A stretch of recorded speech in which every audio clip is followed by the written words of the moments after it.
2. Cohen determines to adhere to a party line distancing candidate Trump from Russia. As previously discussed, see Volume 2, Section 2A Supra, when questions about possible Russian support for candidate Trump emerged during the 2016 presidential campaign, Trump denied having any personal, financial, or business connection to Russia, which Cohen described as the party line or message to follow for Trump and his senior advisors. After the election, the Trump Organization sought to formally close out certain deals in advance of the inauguration. Cohen recalled that Trump Tower Moscow was on the list of deals to be closed out. In approximately January 2017, Cohen began receiving inquiries from the media about Trump Tower Moscow, and he recalled speaking to the president-elect when those inquiries came in. Cohen was concerned that truthful answers about the Trump Tower Moscow project might not be consistent with the message that the president-elect had no relationship with Russia. In an effort to stay on message, Cohen told a New York Times reporter that the Trump Tower Moscow deal was not feasible and had ended in January 2016. Cohen recalled that this was part of a script or talking points he had developed with President-elect Trump and others to dismiss the idea of a substantial connection between Trump and Russia. Cohen said that he discussed the talking points with Trump, but that he did not explicitly tell Trump he thought they were untrue because Trump already knew they were untrue. Cohen thought it was important to say the deal was done in January 2016 rather than acknowledge that talks continued in May and June 2016 because it limited the period when candidate Trump could be alleged to have a relationship with Russia to an early point in the campaign, before Trump had become the party's presumptive nominee. 3. Cohen submits false statements to Congress minimizing the Trump Tower Moscow project in accordance with the party line.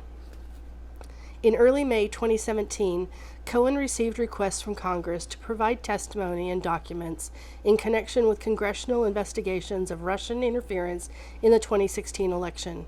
At that time, Cohen understood Congress's interest in him to be focused on the allegations in the Steele reporting concerning a meeting Cohen allegedly had with Russian officials in Prague during the campaign.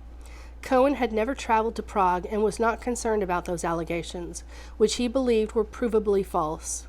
On May 18, 2017, Cohen met with the president to discuss the request from Congress, and the president instructed Cohen that he should cooperate because there was nothing there. Cohen eventually entered into a joint defense agreement, JDA, with the president and other individuals who were part of the Russian investigation. In the months leading up to his congressional testimony, Cohen frequently spoke with the president's personal counsel.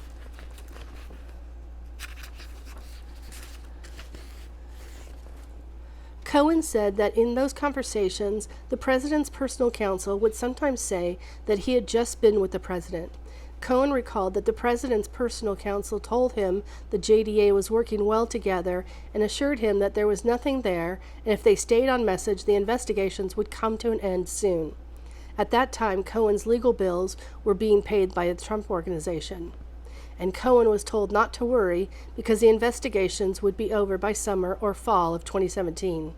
Cohen said that the president's personal counsel also conveyed that as part of the JDA, Cohen was protected, which he would not be if he went rogue. Cohen recalled that the president's personal counsel reminded him that the president loves you and told him that if he stayed on message, the president had his back. In August 2017, Cohen began drafting a statement about Trump Tower Moscow to submit to Congress along with his document production. The final version of the statement contained several false statements about the project. First, although the Trump Organization continued to pursue the project until at least June 2016, the statement said, "The proposal was under consideration at the Trump Organization from September 2015 until the end of January 2016. By the end of January 2016, I determined that the proposal was not feasible for a variety of business reasons and should not be pursued further. Based on my business determination, the Trump Organization abandoned the proposal." Second, although Cohen and candidate Trump had discussed possible travel to Russia by Trump to pursue the venture, the statement said, despite overtures by Mr. Sater, I never considered asking Mr. Trump to travel to Russia in connection with this proposal. I told Mr. Sater that Mr. Trump would not travel to Russia unless there was a definitive agreement in place. Third, although Cohen had regularly briefed Trump on the status of the project and had numerous conversations about it, the statement said, Mr. Trump was never in contact with anyone about this proposal other than me on 3 occasions, including signing a non-binding letter of intent in 2015. Fourth, although Cohen's outreach to Peskov in January 2016 had resulted in a lengthy phone call with a representative from the Kremlin, the statement said that Cohen did not recall any response to my email to Peskov, nor any other contacts by me with Mr. Peskov or other Russian government officials about the proposal. Cohen's statement was circulated in advance to and edited by members of the JDA. Before the statement was finalized, early drafts contained a sentence stating, the building project led me to make limited contacts with Russian government officials. In the final version of the statement, that line was deleted. Cohen thought he was told that it was a decision of the JDA to take out that sentence, and he did not push back on the deletion.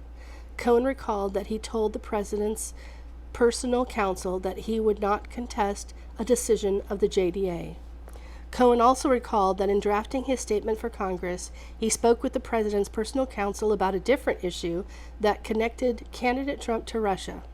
Cohen's efforts to set up a meeting between Trump and Putin in New York during the 2015 United Nations General Assembly.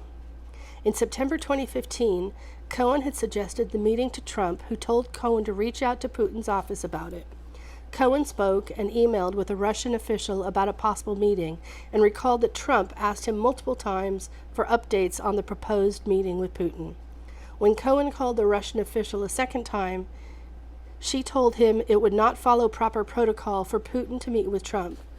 And Cohen relayed that message to Trump.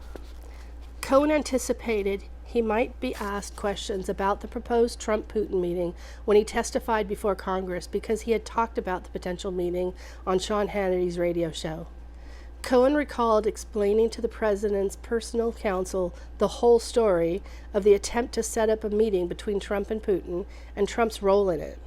Cohen recalled that he and the president's personal counsel talked about keeping Trump out of the narrative, and the president's personal counsel told Cohen the story was not relevant and should not be included in his statement to Congress. Cohen said that his agenda in submitting the statement to Congress with false representation about the Trump Tower Moscow project was to minimize links between the project and the president, give the false impression that the project had ended before the first presidential primaries, and shut down further inquiry into Trump Tower Moscow with the aim of limiting the ongoing Russian investigation. Cohen said he wanted to protect the president and be loyal to him by not contradicting anything the president had said. Cohen recalled he was concerned that if he told the truth about getting a response from the Kremlin or speaking to candidate Trump about travel to Russia to pursue the project, he would contradict the message that no connection existed between Trump and Russia, and he rationalized his decision to provide false testimony because the deal never happened. He was not concerned that the story would be contradicted by individuals who knew it was false because he was sticking to the party line adhered to by the whole group. Cohen wanted the support of the president and the White House, and he believed that following the party line would help put an end to the special counsel and congressional investigation.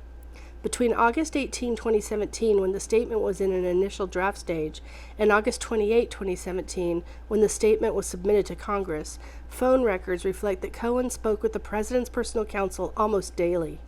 On August 27, 2017, the day before Cohen submitted the statement to Congress, Cohen and the president's personal counsel had numerous contacts by phone, including calls lasting 3, 4, 6, 11, and 18 minutes. Cohen recalled telling the president's personal counsel, who did not have first-hand knowledge of the project, that there was more detail on Trump Tower Moscow that was not in the statement, including that there were more communications with Russia and more communications with candidate Trump than the statement reflected. Cohen stated that the president's personal counsel responded that it was not necessary to elaborate or include those details because the project did not progress, and that Cohen could keep his statement short and tight and the matter would soon come to an end.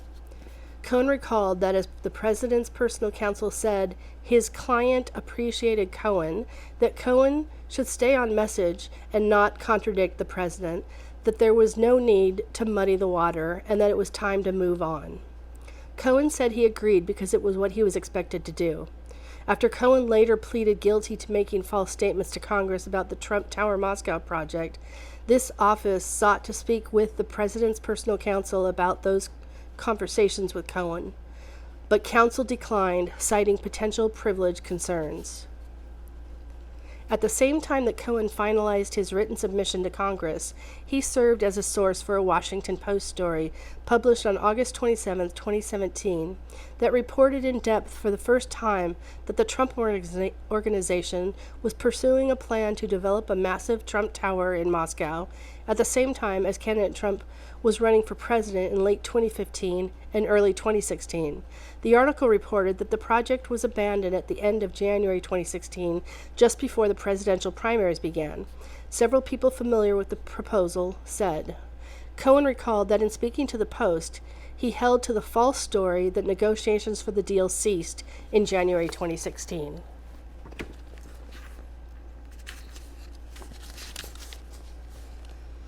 On August 28, 2017, Cohen submitted his statement about the Trump Tower Moscow project to Congress. Cohen did not recall talking to the president about the specifics of what the statement said or what Cohen would later testify to about Trump Tower Moscow. He recalled speaking to the president more generally about how he was planning to stay on message in his testimony. On September 19, 2017, in anticipation of his impending testimony, Cohen orchestrated the public release of his opening remarks to Congress, which criticized the allegations in the Steele material and claimed that the Trump Tower Moscow project was terminated in January of 2016, which occurred before the Iowa caucus and months before the very first primary. Cohen said that the release of his opening remarks was intended to shape the narrative and let other people who might be witnesses know that Cohen was saying so they could follow the same message.